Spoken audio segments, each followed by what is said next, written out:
جو لائف میں ہماری زندگی بالکل رک سی جاتی ہے، بند ہو جاتی ہے، کچھ سمجھ نہیں آتا کہ کہاں جائیں، کیا کریں.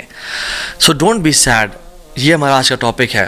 اور ہم 3 پرنسپلز کی بات کریں گے، 3 اللہ کے ناموں کے بارے میں بات کریں گے کہ اگر کوئی بھی شخص ان کی امپلیکیشن، اس کا مطلب اور اس کی ٹرو ایسنس کو سمجھ لے تو اس کی لائف میں جو پرابلمز ہیں وہ ڈیمینش ہو جاتی ہیں. وہ پرابلمز نہیں رہتی، اس کو سکون اور چین نصیب ہوتا ہے. اور وہ 3 نام کیا ہیں اللہ تعالیٰ کے؟ قادر، قدیر اور مقتدر. ان تینوں کا تقریباً ایک ہی مطلب ہے. قاف، دال اور را ان کا روٹ ورڈ ہے. قادر قرآن میں 12 دفعہ آیا ہے، قدیر 45 ٹائمز آیا ہے اور مقتدر 4 دفعہ آیا ہے. وچ شوز کہ اللہ سبحانہ وتعالیٰ ہر چیز پر فل قدرت رکھتے ہیں. اللہ تعالیٰ ہر چیز پر قادر ہیں. اللہ تعالیٰ اسباب کے محتاج نہیں ہے. جو مسلمان ان ناموں کو سمجھ لیتے ہیں نا، اور آج ہم سمجھیں گے ناموں کو، اور اس کی وجہ سے آپ دیکھیے گا by the end of the session کس طرح سے ہماری مصیبتیں، مشکلات ہمیں چھوٹی ہوئی نظر آتی ہیں، اور ہمیں کچھ پرنسپل سمجھ میں آئیں گے کہ ہم کس طرح سے اللہ تعالیٰ کی اس سیکرٹ ڈور آف ہیپینس کو انلاک کر لیتے ہیں. خدا کی قسم مسلمانوں ہمیں خوش ہو جانا چاہیے. وہ کسی چیز کا محتاج نہیں ہے، نہ وہ اسباب کا محتاج ہے، نہ وہ لوگوں کا محتاج ہے، نہ وہ ٹائم اینڈ اسپیس کا محتاج ہے، نہ وہ لاز آف فزکس کا محتاج ہے. ہر چیز اس کی محتاج ہے، وہ کسی چیز کا محتاج نہیں ہے. So great news to all the Muslims. اگر ڈاکٹرز نے جواب دے دیا تو کیا ہوا؟ وہ قادر ہے، قدیر ہے، مقتدر ہے. اگر رشتہ داروں نے چھوڑ دیا تو کیا ہوا؟ اگر رشتہ نہیں ہو رہا تو کیا ہوا؟ اگر کاروباری لوگ جو ہیں انہوں نے آپ کو دھتکار دیا اور سائڈ پہ کر دیا تو کیا ہوا؟ His doors are still open. وہ مسبب الاسباب ہے. اللہ رب العالمین وہی ہیں جو یوسف کے دور میں تھے، جو ابراہیم کے دور میں تھے، جو موسیٰ کے دور میں تھے، جو عیسیٰ علیہ السلام کے دور میں تھے. اللہ رب العالمین وہی ہیں، اور وہ ہر چیز کو بدل سکتے ہیں، وہ ہر بند دروازہ کھول سکتے ہیں. مقتدر کا مطلب تو سبحان اللہ یہ ہوتا ہے کہ اس میں نا قدیر کی بھی بلاغت ہے، یعنی جو ہر چیز پر مکمل قدرت رکھتا ہے. آپ لے لیں مثالیں، یوسف علیہ السلام کی اگزامپل دیکھ لیں. ایک بچہ جو کہ بالکل اپنے انفینٹ سے نکل رہا تھا، اس کو کنویں میں پھینک دیا گیا. وہاں سے اس کو قافلے نے پرچیز کیے اور بالکل for pennies he was sold. اور عورت نے حملہ کیا ان پہ، گناہ کرنا چاہا، جیل میں ڈال دیا گیا ان کو. ٹھیک ہے، وہ شخص جو کنویں میں پھینکا گیا، جو جیل میں ڈالا گیا، جو اتنا بے بس کہ نہ باپ نہ ماں نہ بھائی، بالکل مصر میں ان نون اسٹرینجر، اور وہ جیل میں بھی ہو، نو کانٹیکٹس، نو پی آر، کیا بنے گا اس کا؟ القدیر نے، المقتدر نے اس کو وہاں سے اٹھا کے ایجپٹ کے تخت پہ بٹھا دیا. اللہ ہر چیز پر قادر ہے. ابراہیم علیہ السلام، باپ بھی چھوڑ گیا، باپ نے کہا تجھے میں رجم کر کے مار دوں گا، ہر کوئی ساتھ چھوڑ گیا، حتیٰ کہ سب جمع ہو گئے ان کے خلاف اور ان کو برہنہ کر کے کیٹاپلٹ میں ڈال دیا. اور وہاں سے جب آگ میں ڈالنے لگے تو کیا پڑھا ابراہیم نے؟ حسبی اللہ و نعم الوکیل. مجھے اللہ کافی ہے. اور کیا ہی وہ نعم الوکیل، کیا بہترین دوست ہے، کیا بہترین کارساز ہے وہ. اور اللہ تعالیٰ نے وہ کس طرح کا قادر ہے، وہ کس طرح قدیر اور مقتدر ہے کہ اس نے ہواؤں کی ڈائریکشن کو نہیں پھیرا، نہ ہی اس نے سمندروں کے رخ کو بدلا، نہ ہی اس نے کوئی پرندے بھیجے جو کہ اس پانی کو، اس آگ کو ٹھنڈا کر دیں پانی پھینک پھینک کے، نہیں، بلکہ ڈائریکٹ اس آگ کو کہا جس کی صفت ہے جلانا، قُلْنَا يَا نَارُ كُونِي بَرْدًا وَسَلَامًا عَلَىٰ إِبْرَاهِيمَ. ہم نے کہا اے نار، اے آگ، ٹھنڈی ہو جا اور سلامتی کا باعث بن جا ابراہیم کے لیے. کچھ روایات میں تو یہ بھی آتا ہے کہ ان کی صحت کے بھی کچھ ارچہ کلام ہے کہ ابراہیم علیہ السلام سے پوچھا گیا کہ سب سے بہترین مومنٹس آپ کی زندگی میں کون سے تھے؟ تو ابراہیم علیہ السلام نے کہا کہ جب میں آگ میں تھا، کہ اللہ تعالیٰ نے اس کو حکم دیا تھا کہ ٹھنڈی ہو جا، اور اتنی ٹھنڈی نہ ہونا کہ ابراہیم کو تکلیف پہنچائے، سلامتی والی بن جانا. تو those were the best moments that I spend in my life. اور وہ کس طرح سے ٹھنڈی ہوئی کہ صرف ابراہیم کے لیے ٹھنڈی ہوئی، لیکن جو رسیاں ابراہیم علیہ السلام کے ہاتھ پہ بندھی ہوئی تھی ان کے لیے ٹھنڈی نہیں ہوئی. اس رسیوں کو جلا دیا مگر ابراہیم علیہ السلام کے بال تک کو بھی نہیں جلایا. اور جب ابراہیم اس آگ سے نکلے تو ان کا جو باپ تھا آزر، وہ دیکھ رہا تھا اور کہتا ہے نعم رب ربک یا ابراہیم، کیا رب ہے تیرا ابراہیم. یعنی ایک کافر کو ایک مشرک کو تو یقین آ گیا کہ کیا رب ہے ابراہیم کا. ہم نے 50-60 سال زندگی گزار لی لائف کے, کچھ نے مجھ جیسے تو 20-30 سال گزارے زندگی کے. ہمیں ابھی تک رب کی قدرت پہ یقین نہیں آیا, ہمیں ابھی تک آنیسٹلی اللہ تعالیٰ کے مکمل قادر ہونے پہ یقین نہیں آیا. تیسرے پارے میں ایک شخص کا ذکر آتا ہے قرآن میں کہ ایک شخص گزر رہا تھا اور ایک قریہ سے, ایک بستی سے گزرا, ویلیج تھا, اور وہ بالکل یعنی آپ سمجھ لیں رونز تھا, وہ بالکل کھنڈرات بن چکا تھا. تو ان کے ذہن میں ایسے ہی خیال آیا, who will raise them up, کون کھڑا کرے گا انہیں دوبارہ. ابن کثیر اور باقی لکھتے ہیں کہ وہ عزیر علیہ السلام تھے. خیر نیورتھلیس اللہ تعالیٰ نے ان کو موت دے دی, اور موت دینے کے بعد جب اٹھایا تو کہا کہ کتنا عرصہ تم پڑے رہے ہو اس جگہ پہ. تو کہا کہ دن کا کچھ حصہ. اللہ تعالیٰ نے کہا کہ تم 100 سال مردہ رہے ہو یہاں پہ.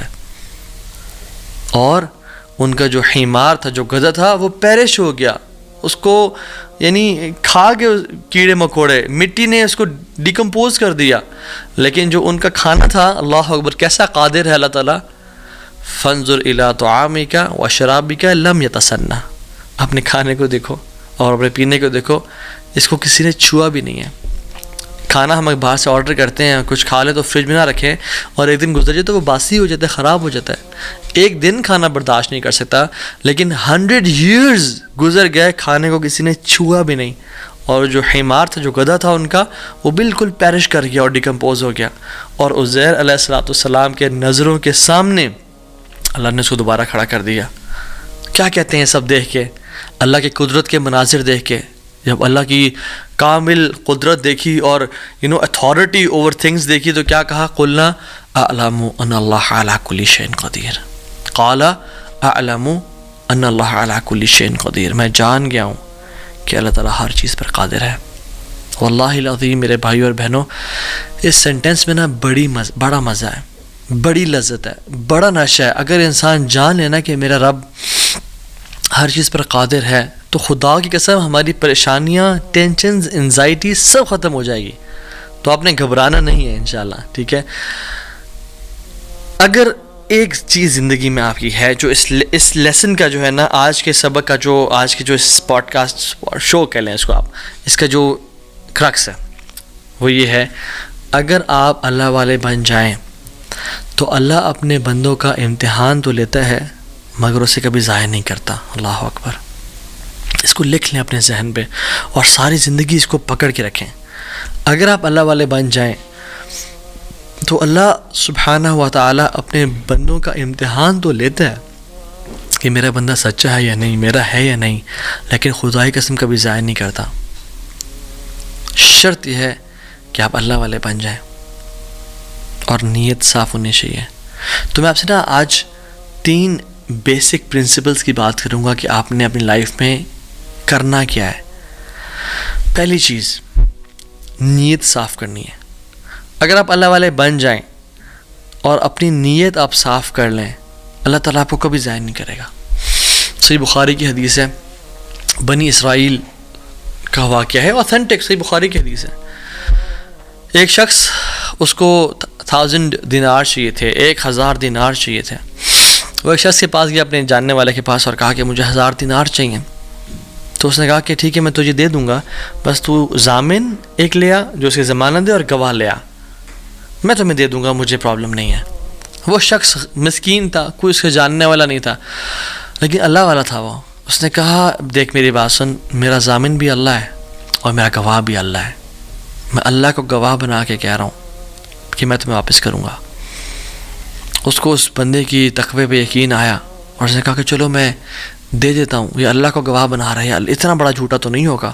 اور یہاں پہ آئے پاز, میرے بھائیوں بہنوں, پاکستان کے لوگوں, انڈیا, بنگلہ دیش, جہاں سے بھی لوگ دیکھ رہے ہیں, اللہ کا نام لے کے نہ کبھی کسی کو دھوکہ نہ دو. ویسے بھی دھوکہ کسی کو نہیں دینا چاہیے, لیکن اسپیشلی اللہ کی قسم کھا کے یا اللہ کا نام لے کے کسی کو دھوکہ نہ دو. یاد رکھیں جو اللہ کا نام لے کے سچ بولتا ہے نا, اللہ تعالیٰ اس کی غیبی خزانوں سے مدد کرتا ہے, اور جو اللہ کا نام لے کے دھوکہ دیتا ہے لوگوں کو, اللہ اس کو تباہ و برباد کر دیتا ہے. تو اس شخص نے کیا کیا, اس نے کہا کہ میرا ضامن بھی اللہ ہے, میرا گواہ بھی اللہ ہے. تو اس نے دے دیا، اس نے کہ میں تجھے اللہ کے اس نام پہ تجھ پہ میں ٹرسٹ کرتا ہوں. یہ شخص پیسے لے کے اس نے کاروبار کرنا تھا، یہ چلا گیا. یہ جب کشتی پہ بیٹھا سوار ہوا، دوسری طرف اترا، اپنا کام شام کیا، واپس آیا. جو دن اور جو مقرر وقت آیا ہوا تھا، جب وہ کشتی پہ آیا واپس، ایک سمندر کے پار یہ شخص تھا، تو جو لاسٹ کشتی تھی وہ نکل گئی. یہ سر پکڑ کے بیٹھ گیا کہ میں نے تو آج وعدہ کیا تھا اور اللہ کو ضمانت دار بنایا تھا اور گواہ بنایا تھا. اب اگر میں آج اس تک مال نہیں پہنچاتا تو وہ کیا سوچے گا میرے بارے میں، اور اس کا تو ٹرسٹ اٹھ جائے گا، یعنی کہ میں نے اللہ کے نام پہ جھوٹ بولا اسے. تو آخری کشتی چلی گئی تھی. اس کے بعد تو کشتی نے اس دن جانا نہیں تھا، تو اس نے کیا کیا کہ یا اللہ، میں نے تجھے ضمانت دار بنایا ہے اور تجھے میں نے گواہ بنایا ہے، تو تیرا کام ہے اس مال کو پہنچانا. اس نے ایک ووڈ لاگ لیا، اس میں سوراخ کیا، اس میں اس 1000 دینار، سبحان اللہ، 1 دینار از اے گولڈ کوائن. اور آپ ایک گولڈ کوائن کی آج آپ ورتھ لگا لیں، ان لیکس، ان ملینز.